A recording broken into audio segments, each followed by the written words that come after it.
تو نبی نہیں مانتا؟ اس کو یہ پکڑ کر اسود عنسی کی دربار میں لے آئے۔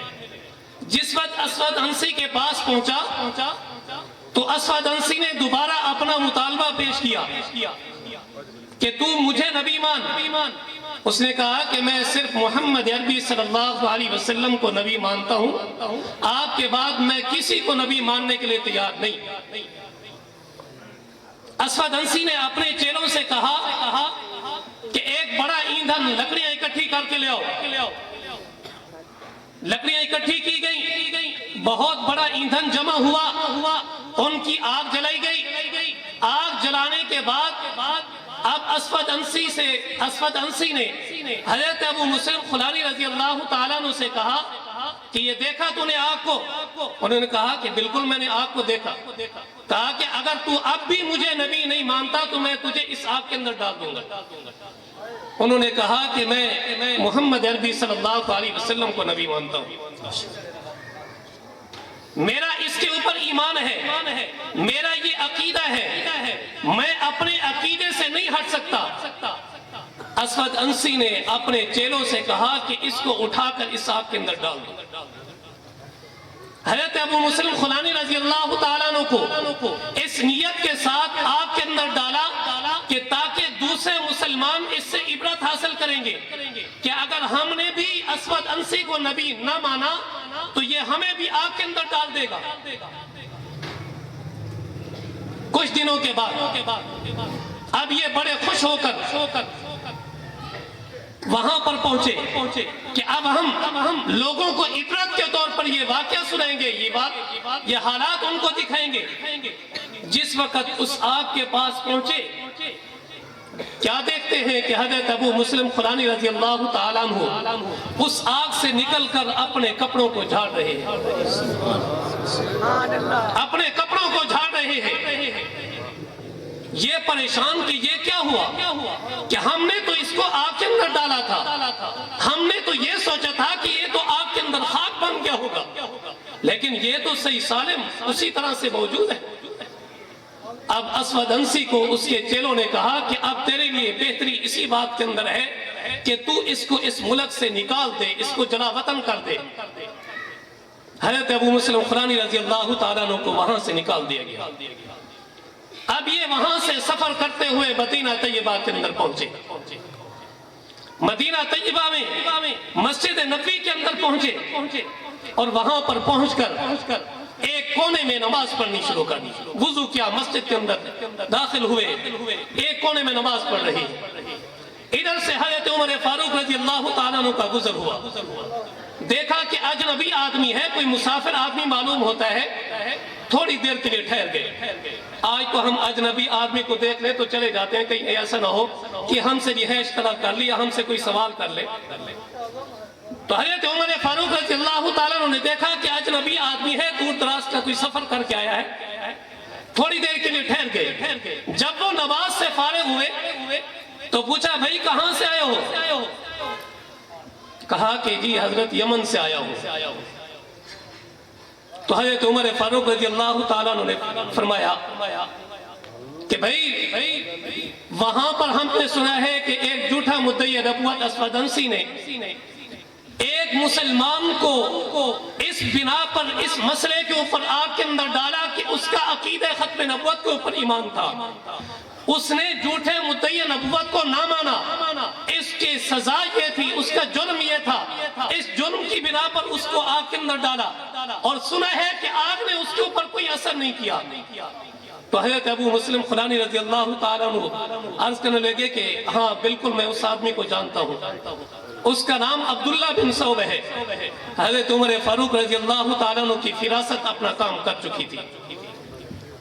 فرمانے لگے کہ میں تمہیں قسم دے کر کہتا ہوں، کیا تو وہی آدمی تو نہیں؟ حضرت ابو مسلم خولانی رضی اللہ تعالیٰ عنہ عرض کرنے لگے کہ ہاں میں وہی آدمی ہوں۔ حضرت ابو بکر صدیق رضی اللہ تعالیٰ عنہ ان کی خدمت میں پہنچے. حضرت ابو مسلم خلانی رضی اللہ تعالیٰ عنہ عرض کرنے لگے کہ میں وہاں سے اس لیے سفر کر کے آیا ہوں کہ میں رحمت دو عالم صلی اللہ علیہ وسلم کی جا کر زیارت کروں.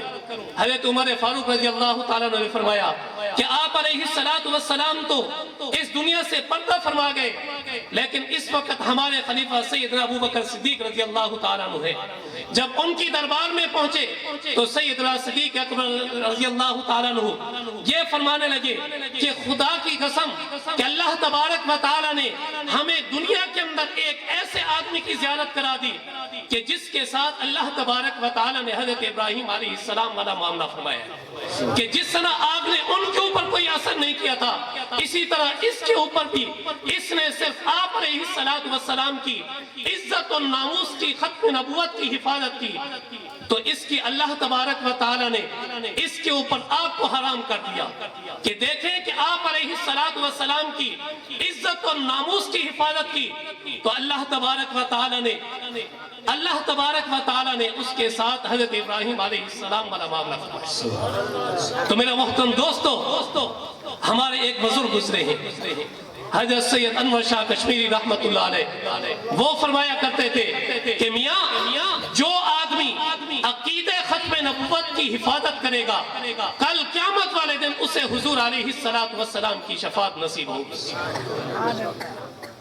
تو میرا محترم دوستو، اس وقت ہم میں سے ہر مسلمان اس کا یہ بنیادی فرض بنتا ہے کہ ہم عقیدہ ختم نبوت کا تحفظ کریں، عقیدہ ختم نبوت کا تحفظ کریں، اور عقیدہ ختم نبوت کا تحفظ کرنے کے ساتھ ساتھ ان جھوٹے مدعی نبوت مرزا غلام احمد قادیانی اور اس کے ماننے والوں کا بائیکاٹ کریں، ان کا بائیکاٹ کریں گے تو قیامت والے دن ہمیں حضور علیہ السلام کی شفاعت نصیب ہوگی.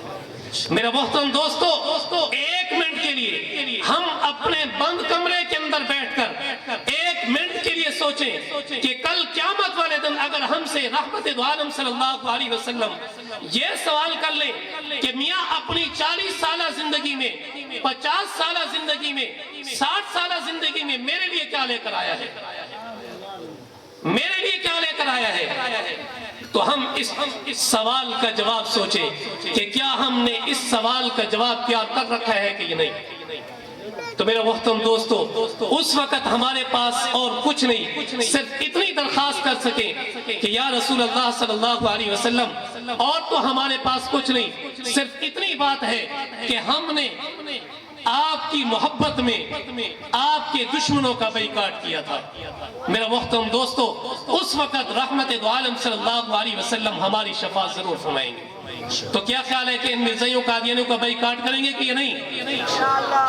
دعا ہے کہ اللہ تبارک و تعالی جو کچھ کہا سنا اس کے اوپر صحیح معنوں میں عمل کرنے کی توفیق عطا فرمائے. وآخر دعوانا ان الحمدللہ رب العالمین. ماشاءاللہ، یہ تھے مولانا محمد اقبال صاحب جو ختم نبوت کے حوالے سے بہت ہی خوبصورت انداز میں گفتگو فرما رہے تھے. اب میں درخواست کرتا ہوں عالم باعمل پروانہ ختم نبوت حضرت مولانا محمد اسماعیل صاحب شجابادی دامت برکاتہم العالیہ ملتمس ہوں کہ مائک پر تشریف لا کر کے اپنے خیالات کا اظہار فرمائیں.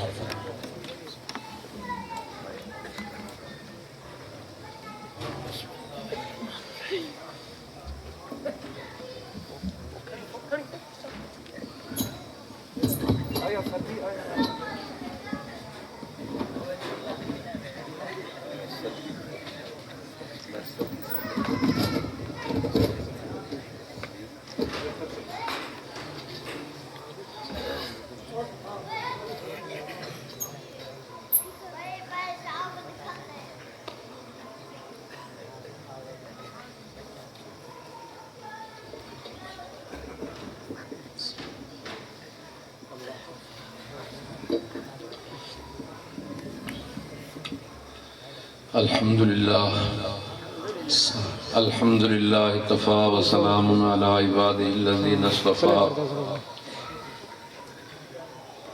اما بعد فاعوذ باللہ من الشیطان الرجیم.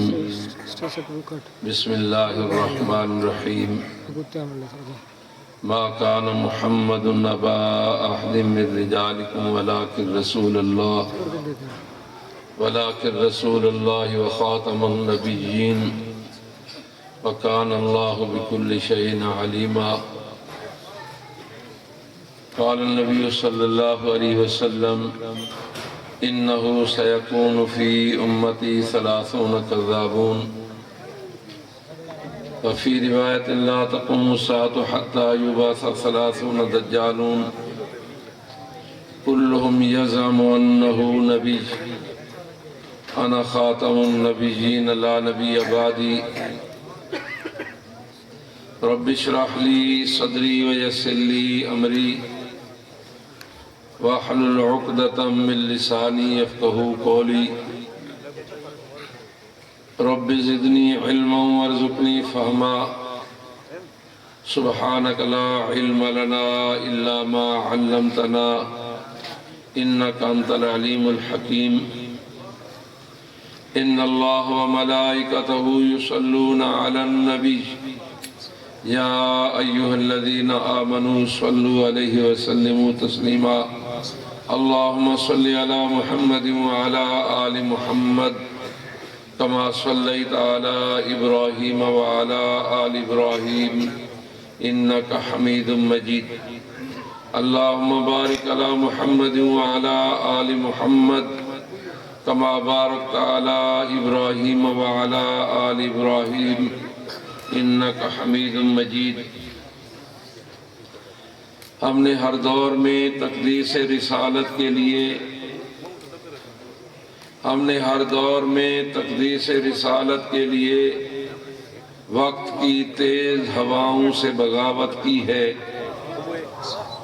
چھوڑ کر سلسلہ رسم سیاست کا فسوں فقط ایک نام محمد سے محبت کی ہے۔ محمد کی محبت دین حق کی شرط اول ہے، گر اس میں رہی خامی تو سب کچھ نامکمل ہے۔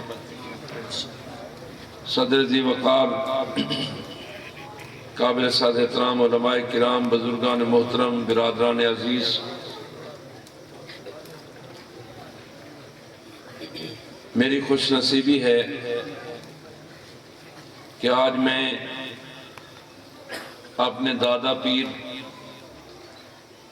حضرت اقدس مولانا علی المرتضیٰ سب کہہ دیجئے رحمت اللہ علیہ۔ آواز نہیں آ رہی، جبری داد وصول کرنا اپنا مزاج نہیں ہے۔ دیکھیں آپ سے نعت خواں بیچارے زبردستی داد وصول کرتے ہیں، پھر بھی آپ نے داد نہیں دیتے۔ حضرت مولانا علی المرتضیٰ سب کہہ دیجئے رحمت اللہ تعالی علیہ۔ میرے دادا پیر ہیں، بھائی مانا کہ میرے شیخ و مرشد، شیخ الحدیث و تفسیر، پیر طریقت حضرت مولانا سید جاوید حسین شاہ صاحب دامت برکاتہ العالیہ۔ امید ہے کہ حضرت والا کل تشریف لائیں گے، وہ حضرت کے مجاز طریقت ہیں۔ اور دوسرا تعلق حضرت سے یہ ہے کہ حضرت ہمارے مرشد، میرے مرشد اول راسولت کیا حضرت مولانا محمد عبداللہ بہنوی، سب کہہ دیجئے رحمت اللہ علیہ، کہ پیر بھائی بھی ہیں اور ان کے خلیفہ مجاز بھی ہیں۔ اللہ پاک ہمارے ان تمام بزرگوں کی قبروں پر کروڑوں رحمتیں نازل فرمائے جو اس دنیا سے چلے گئے، اور اس قریبی دور میں وہ اپنے پیچھے ایک شاندار نمونہ دے کر گئے۔ ہمارے حضرت بہلوی رحمت اللہ علیہ، حضرت کی خدمت میں حاضری کا اتفاق ہوتا رہتا تھا۔ رحمت عالم صلی اللہ علیہ وسلم کی سنتوں پر عمل کرنا ہم نے اپنے حضرت بہلوی رحمہ اللہ کو دیکھا۔ حضرت کے ایک داماد تھے مولانا عبدالحمید صاحب رحمت اللہ علیہ، حضرت مہمان خانے میں تشریف فرما تھے، مولانا عبدالحمید صاحب گزرے، السلام علیکم کہا، آگے نکل گئے۔ حضرت نے پوچھا یہ کون تھا؟ کہ جی مولانا عبدالحمید. بلاؤ. مولانا عبدالحمید آ گئے. عبدالحمید جی حضرت آپ نے جاتے ہوئے السلام علیکم کہا. حضرت بھول گیا تھا. میں جاؤ اپنے گھر سے واپس آؤ السلام علیکم کہہ کر پھر آگے جاؤ. تو مولانا عبدالحمید صاحب گھر گئے, پھر واپس آئے, السلام علیکم کہا اور پھر آگے گئے. دیکھیے ایک حضرت نے ایک طرز بتا دیا کہ ہمیں اللہ کے محبوب صلی اللہ علیہ وسلم کے ارشادات پر بہرحال عمل کرنا ہے. حضرت بریلوی رحمہ اللہ آخر عمر میں بہت کمزور ہو گئے تھے. نماز کا ٹائم قریب تھا. دو ساتھیوں کے کندھے پر ہاتھ رکھ کر مسجد کی طرف گئے. ابھی مسجد کے دروازے پر گئے تھے کہ واپس ہو گئے. چلو واپس چلتے ہیں. جا کر چارپائی پر بیٹھے. توجہ فرمائیں. جوتا اتارا, پھر جوتا پہنا, پھر کہا چلو مسجد چلتے ہیں. ساتھی نے کہا حضرت آپ نے یہاں آ کر کوئی کام تو کیا نہیں. جب میں یہاں سے گیا تھا تو میں نے سنت کے مطابق جوتا نہیں پہنا تھا. سب کہہ دیجئے سبحان اللہ. اب سنت کے مطابق پہن رہا ہوں. اللہ اکبر کبیرہ. یعنی خلاف سنت. جوتا پہننے کی سنت یہ ہے کہ دایاں پاؤں پہلے اور بایاں پاؤں بعد میں. اتارنے کی سنت یہ ہے کہ بایاں پاؤں پہلے اور دایاں بعد میں. تو اس کے برعکس ہوا. تو حضرت نے باوجود کمزوری کے حضرت کے خانقاہ کے سامنے ریلوے لائن گزرتی ہے. ایک گاڑی نے ہارن دیا. پوچھا کہ کون سی گاڑی ہے؟ کہیں ساتھی آگے سے لنڈی سنڈی ہو سی. حضرت میں لنڈی تو ہوئی, سنڈی کیا ہوئی؟ کہ حضرت محمد لفظ ہے. مان کے آج سے 20 سال پہلے, توجہ میں, آج سے 20 سال پہلے میرے شیخ نے مجھے محمد لفظ استعمال کرنے سے روکا تھا. الحمدللہ 20 سال میں ایک مرتبہ بھی میری زبان پر محمد لفظ نہیں آیا. اللہ اکبر کبیرہ. میں اور آپ دن میں کتنی مرتبہ محمد لفظ استعمال کرتے ہیں. مہمان آوے تا سب روٹی سوٹی کھاسو نہیں, روٹی تو کھویسو, کیا سوٹی کھویسو, چاہ سا پیسو, وضو سوزو کرسو, نماز یعنی ہر چیز میں ہم نے محمد لفظ استعمال کرنا ہے. اور اللہ والوں, دیکھیں نا یہ اللہ والوں کی مجلس ہے. آپ یہاں آئے ہیں کچھ لے کر جائیں کہ ہمیں محمد لفظ استعمال نہیں کرنے چاہیے. کوشش کریں کہ آئندہ ہماری زبان پر محمد لفظ نہ آئے. کیا کہہ رہے بھائی انشاءاللہ. اور ہمارے حضرت فرمایا کرتے تھے تہجد کی نماز کتاب التہجد پڑھنے سے نصیب نہیں ہوتی, تہجد والوں کی صحبت سے نصیب ہوتی ہے. اللہ اکبر. ہمارے ہاں حدیث کی کتابوں کے آخر میں, حدیث کی کتابوں میں اور فقہ کی کتابوں میں مستقل ایک باب ہوتا ہے کتاب التہجد. کتاب التہجد میں تہجد کی نماز کا وقت, اس کی رکعتیں, اس کے فضائل وغیرہ بیان کیے جاتے ہیں. تقریباً ہر فقہ اور حدیث کی کتاب میں یہ باب موجود ہے.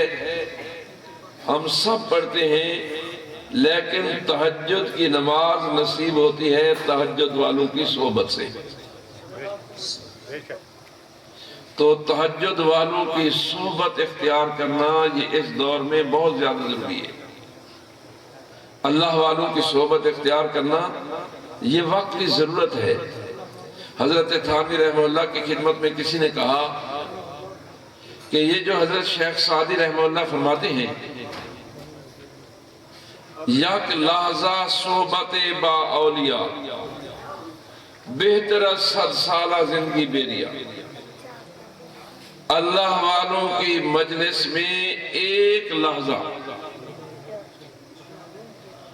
ایک گھنٹہ کہہ لیجئے, چند منٹ کہہ لیجئے, ایک لحظہ اللہ والوں کی صحبت میں بیٹھنا شیخ سعدی رحمہ اللہ فرماتے ہیں 100 سال بغیر ریا کی عبادت سے بہتر ہے. سب کہہ دیجئے سبحان اللہ. اب حضرت سے پوچھا گیا کہ حضرت یہ کیسے ہوا؟ تو حضرت تھانوی رحمہ اللہ جو حکیم الامت تھے، ہمیں انہوں نے کم بتایا ہے. شعر اس طرح ہونا